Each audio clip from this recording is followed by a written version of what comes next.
Hello guys, welcome to Delhi kitchen. இன்னைக்கு நம்ம சென்னா மசாலா எப்படி பண்ணலான்னு பார்க்கலாம்.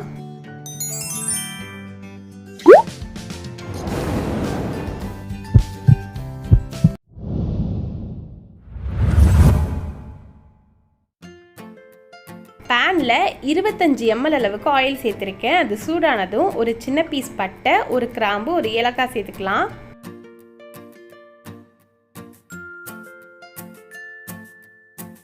சென்னா மசாலாவுக்கு கிரேவி நல்லா திக்காக இருந்தால் நல்லாயிருக்கும். அதுக்காக ஒரு பெரிய சைஸ் வெங்காயத்தை அரைச்சி சேர்த்துருக்கேன். மீடியம் சைஸ் வெங்காயமாக இருந்தால் 2 வெங்காயமாக அரைச்சி சேர்த்துக்கோங்க. அரைக்கும் போது தண்ணி எதுவுமே சேர்க்கக்கூடாது. இப்போ இது எல்லா பக்கமும் நல்லா மிக்ஸ் பண்ணிக்கலாம். நம்ம வெங்காயத்தை அரைச்சி சேர்க்குறனால அடுப்பை ஹை ஃப்ளேமில் வைக்காதீங்க. அப்படி வச்சிங்கன்னா சீக்கிரமாக வதங்கி தீஞ்சிரும். அதுக்கப்புறம் ரெசிபி கசக்க ஆரம்பிச்சிடும்.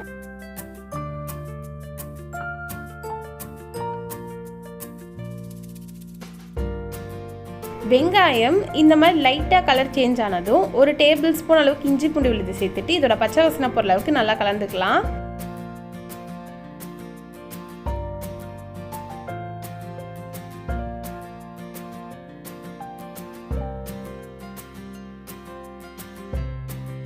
ஒரு பெரிய சைஸ் தக்காளியை அரைச்சி சேர்த்துருக்கேன். எந்த அளவுக்கு வெங்காயம் எடுத்திருக்கீங்களோ அதே அளவுக்கு தக்காளி சேர்த்துக்கோங்க. ரெண்டுமே அரைச்சி சேர்க்கும் போது தான் அந்த கிரேவி நல்லா திக்காக சூப்பராக இருக்கும். நம்ம சேர்த்திருந்த வெங்காயம் தக்காளி இது ரெண்டும் நல்லா வதங்கி எண்ணெய் நல்லா பிரிஞ்சு வந்துருக்கு. இப்போ நம்ம மசாலா பொருட்கள் சேர்த்துக்கலாம். 3/4 டேபிள் ஸ்பூன் அளவுக்கு மல்லித்தூள் சேர்த்துருக்கேன். 1/4 டேபிள் ஸ்பூன் அளவுக்கு சீரகத்தூள், 1/2 டேபிள் ஸ்பூன் அளவுக்கு காஷ்மீரி மிளகாய் தூள் சேர்த்துருக்கேன். 1/2 டேபிள் ஸ்பூன் அளவுக்கு சென்னா மசாலா பவுடர் சேர்த்துக்கலாம்.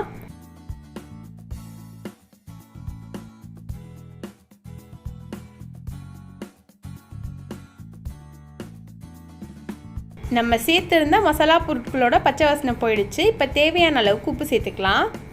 கொண்டக்கடலையை ஊற வச்சுட்டு அவிச்சாதான் சாஃப்டாக நல்லாயிருக்கும்.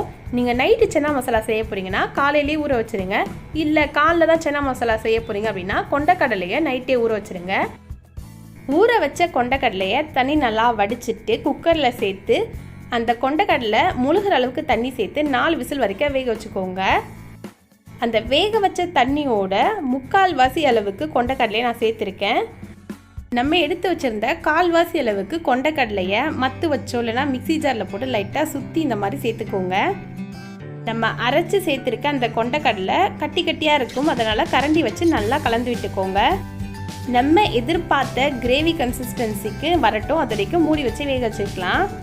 எனக்கு இந்த அளவுக்கு கிரேவி திக்காக இருந்தால் போதும். அதனால் நான் கேஸ் ஆஃப் பண்ணிக்கிறேன். கடைசியாக கொஞ்சமாக கொத்தமல்லியை கட் பண்ணி சேர்த்துக்கோங்க. இந்த சென்னா மசாலா ரொம்ப சீக்கிரமாகவே ரெடி பண்ணிடலாம். நமக்கு வெங்காயம் தக்காளி அரிகிற வேலை கூட கிடையாது. அரைச்சி சேர்க்குறனால வதங்கிறதுமே ரொம்ப சீக்கிரமாகவே வதங்கிடும். கடையில் வாங்குற மாதிரி நல்லா திக்காக சூப்பராக நம்மளுடைய சென்னா மசாலா ரெடி ஆகிடுச்சு. இந்த ரெசிபி உங்களுக்கு பிடிச்சிருந்துச்சுன்னா லைக் பண்ணுங்கள், ஷேர் பண்ணுங்கள். இன்னும் நம்ம தில்லி கிச்சனை சப்ஸ்கிரைப் பண்ணிக்கோங்க. மறக்காமல் பெல் ஐக்கான் ப்ரெஸ் பண்ணிக்கோங்க. இந்த ரெசிபி எப்படின்னு சொல்லிட்டு கமெண்ட் செக்ஷனில் சொல்லுங்கள். தேங்க்யூ.